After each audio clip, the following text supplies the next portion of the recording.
Welcome back to 4K Tech. Today's video is going to be on how to repair an Insignia LCD TV power board. Now, on this particular TV, it's very clear what's wrong with this TV. There's a transformer that is humming, and obviously bad. So what I did was I looked it up on eBay, and I got a used board, and I paid about 40 bucks for it.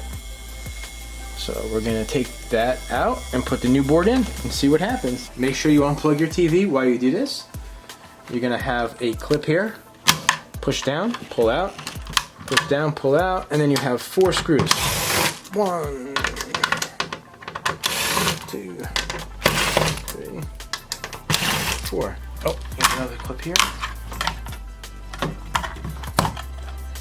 Put the board back in.